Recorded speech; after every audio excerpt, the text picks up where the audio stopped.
Enzo Recto, kalaban ang katiwalian at kasinungalingan, kakampi sa katotohanan at kabutihan. China bumibili raw ng mga politiko sa isang bansa na gusto nilang kontrolin? Totoo ba ito mga kabunyog? Alamin po natin, dito po kasi sa isang interview sa isang defense and security analyst, ganito raw ang stratehiya ng China para makontrol niya ang bansang gusto nilang kontrolin. Naku! Tila delikado ang Pilipinas dito dahil po mga kabunyog, alam naman natin kung sino-sino itong mga kandidato na tumatakbong mga senador na maka-China kahit na ipinapakita nila ngayon na kontra sila sa mga ginagawa ng mga ito. Dahil po ito ay para makakuha lang ng simpatsya ng ating mamamayan na para iboto sila sa darating na halalan. E paano kung sila ay manalo, sigurado balik ulit sila sa pagpuri sa mga ito. At sigurado mayroon ng kontrol ang China sa ating gobyerno, tulad noong panahon ni Digong Duterte, na kung saan, kinaibigan ng husto ni Digong ang China, kaya ngayon itong mga taga-China ay inaangkin na ang hindi naman sa kanilang teritoryo. Anyway, para po sa iba pang mga sinabi nitong eksperto, panoorin po natin ito. Inihayag ng National Security Council ang tila pagsawsaw umano ng China sa ating eleksyon. Sa pagdinig ng Senate Special Committee on Philippine Maritime and Admiralty Zones, ibinunyag ng National Security Council o NSC na tila nakikialam daw ang Beijing sa 2025 midterm elections. There are indications, Mr. Chairman, that information operations are being conducted that are Chinese state-sponsored in the Philippines and are actually interfering in the forthcoming elections. Ayon kay NSC Assistant Director General na si Jonathan Malaya, nakatuon ang operasyon ng Beijing para suportahan ng mga kandidato nilang manalo at siraan ang mga kontra o anti-China. Isa raw sa halimbawa nitong idinadaos ngayong balikatan exercise ng Pilipinas at Amerika. Gumagamit daw ng mga local proxy ang China para ikalat ang script nila sa social media. You will see narratives coming from Beijing that the balikatan exercises is a threat to regional peace and stability, and you'll also hear that kind of statement coming from local proxies who follow the script coming from Beijing. Sa linya natin, Dr. Renato De Castro, Defense Analyst, Professor, Department of International Studies ng De La Salle University. Dr. De Castro, Igan at Connie, magandang umaga po. Good morning, sir. Magandang umaga, Connie at Arnold mula sa Taiwan. Ay, ayun, nasa salamat Taiwan. po. Nangangamba ang gobyerno at dito sa umuni nakita nilang mga ebidensya na panghimasok umano sa eleksyon ng China sa Pilipinas. Ito ba'y bago o matagal na po? Matagal na, tsaka widespread yan. Hindi lang nangyayari sa Pilipinas, pati dito sa Taiwan. No, yung military ng Taiwan, tsaka yung Presidential Security Group ng Taiwan na nagbabantay mismo kay President Tsai, ini-infiltrate ng Chinese intelligence. Kaya kung nagugulat tayo na nangyayari sa Pilipinas yan, tignan natin kung ano nangyayari sa kapitbahay natin dito mismo, high level. Opo. Pero sir, dito kasi sa atin, nakakapangilabot na may mga Pilipino, 'di ba, na talagang parang sila ay nagtatanggol sa China on this issue, and of course may PR firm pa na Pinoy, 'di ba, na nagagamit nila. Sa Taiwan ba o sa ibang bansa ganun din ba? O tayo yung katangi-tangi na parang may mga Tayo katangi-tangi mura yun. Diba? Kasi dito sa Taiwan, tanggap na nila yan. Okay. Since 1949, nung lumitreat dito yung mga gumindang, talagang sa kanila, clear and present danger. Kaya nakapokus talaga sila. Sa atin, nabubulaga tayo eh. Kasi for so many years, yung mga intelligence agencies natin, nakapokus sa domestic. Ngayon lang tayo nagugulat na talagang napaka-intensive pala ng Chinese covert operations. Napakarami, no? Unang-una, yung nakikita natin, yung mga actual tinatawag natin espionage, yung may mga IMSI machine, nagkukolekta, tapos meron pa silang influence operation na ginagawa. Isa dyan, yung of course, cognitive warfare, yung mga media natin, mga kaibigan natin sa media na imbitahan kumain ng pandesal dyan malapit sa inyo, tapos doon, nagdadala sila ng mga Chinese analysts, openly ginagawa nila. Tapos ito nga, yung nireveal ngayon ni Assistant Secretary Jonathan Malaya, na talagang bumibili sila talaga ng mga politiko na expose rin ito sa Australia, 2015, and of course sa Canada. Pero parang nabibigla ba nanalo nga si Alice Guo. Kaya, Chinese national. So hindi lang sila nag-impluwensya naglalagay pa sila ng kandidato na maipapanalo, Dr. De Castro. Posible. Ano yan, lalo na sa Senado, napaka-importante sa Senado. At ba't ito may mga talagang alam naman natin, may kasabihan tayo sa Pilipino, ang isda na uhuli sa bibig. No, makikita natin yung mga ilan nating mga senador na openly, no? Yes. Na very critical sa ating sa posisyon ng ating presidente, na meron tayong presidente na pumapalag sa China na openly kinikriticize ng mga ilan nating mga miyembro dyan sa Senado. Pero ito po at tumatakbo ng re-election. Hindi ko na sasabihin kung sino. Pero ito po pinabulaan ng kanina ng Chinese Embassy at ang tanong ko lang, bakit to ganito ang direksyon ng kanilang foreign policy? Anong kahihinatnan ba nila? Ang gusto nilang mangyari? Mahihita nila ito? Part yan ng tinatawag natin grand strategy na in-announce ni President Xi Jinping noong 2012. Ang tawag dyan, the Chinese Dream or the rejuvenation of the great Chinese nation. No, and it could be summarized. Nung tinanong si President Xi Jinping sa Jakarta, ano ba ibig sabihin yan ng Chinese Dream? Sabi ni Xi Jinping, Asian problems should be solved by Asian alone. Similar to doon sa polisiya ng Japan. At tandaan natin, 1941, Asia for Asian, East Asian for Prosperity Sphere. So pag talagang mga Asyano lang ngayon ang nandito sa region, siyempre, sino ba magiging dominant? Ang pinakamalaking Asian, sila. So, yan. Dapat natin intindihin yung Chinese grand strategy of what we call the Chinese Dream. Pero di ba, Dr. De Castro, labag yan sa saligang batas natin? Wala ba tayong pwedeng, ayan na naman, action na naman, pwede ba ireklamo yan sa international community? Pakilakasan, Arnold, di ko madinig. Yung ginagawang ito ng China, di ho ba parang labag yan sa ating saligang batas? Lalo na may mga kasabot pa silang Pilipino.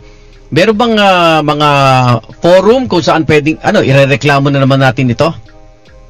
Wala kasi yung batas natin hinggil sa espionage based pa doon sa 1941 Commonwealth Act, no? Of course, ang notion natin ng treason pag may gera lang. Yes. Pag may gera lang. Ganon din yung, actually, no, lumabas din sa news ngayon, ang dami rin mga Chinese na nakikita sa South Korea, nagtitake ng mga pictures ng mga warplanes, no, sa mga base ng Amerikano, South Korea, pero wala rin sila magawa. Kasi nga yung konsepto mo, yung law mo regarding, of course, espionage, nakafocus lang pag actual state of war. So, ang ano lang natin doon sa mga Chinese na nahuli, cyber. No? Cyber yung crime na talagang nagkukolekta sila, violation ng privacy. Di ba? Yung nahuli na may EMC machine, tsaka nag-ano. So, ang crime lang na ang final natin sa kanila, regarding lang doon sa cyber. So malabnaw. Pero hindi sila charged sa espionage. So malabnaw, kung isipin natin, kailangan mabago yung batas mismo. Kailangan. Tsaka importante rin, no? Kasi hindi lang naman natin nakikita yung actual covert operation, mas matindi rin yung influence operation, yung cognitive warfare. Na talagang sinisira yung national cohesion natin, national moral, by attacking, of course, mga institutions na pumapalag sa China, Coast Guard, ang Navy, kasi ating gobyerno, at mismo yung ating interest. Kasi ang interest natin is to uphold our, of course, territorial sovereignty, our national cohesion. Sinisira yan. Right. Ng mga kababayan natin ng part ng Chinese influence operation. Ang pagsira ba kasama dyan yung parang may division, 'di ba? May parang dinidivide yung bawat country or mga Pilipino halimbawa sa atin dito dahil dumadami na sila, 'di ba, na nagtatanggol. Kahit yung naratibo nila palagi, tayong may kasalanan. Kaya tayo, kumbaga, ginigil ng China. Kayo kasi pumapalag kayo Tsaka kayo malapit kayo sa Amerikano Hindi nila mini-mention yung mga issues na nangyayari to dahil ang China nangigipit sa atin at nananakop sa atin. Tayo palagi ang may kasalanan.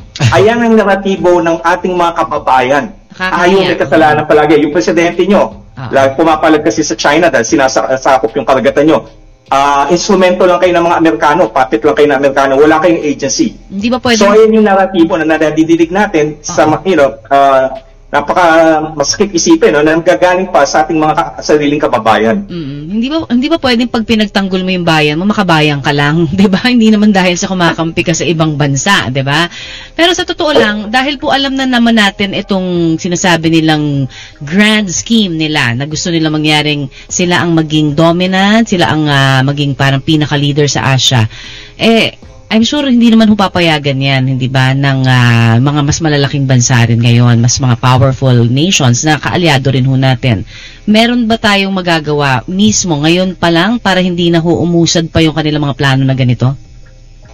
Unang-una, importante dyan talaga yung national cohesion na sa atin talagang we have to be united, a unified nation. Tsaka talagang ako bilang academic ako, wala akong magagawa if they would express those pro-China's view. Ang role ko as an academic is, of course, is to expose them and oppose them. But I could never prevent them from ventilating yung mga narratives nila. Ganon din kayo sa media. Kasi ang media naman natin, hindi katulad ng media ng China na hawak ng Communist Party. So, titignan natin to as part of a healthy discourse in a liberal democratic society where, of course, you have the freedom of expression and you have an independent media. But at the same time, we have to expose and oppose them. Okay. Yes. Paano natin matutulungan ng botante kung di naman na-expose itong mga kandidatong pinapatakbo ng China sa Pilipinas?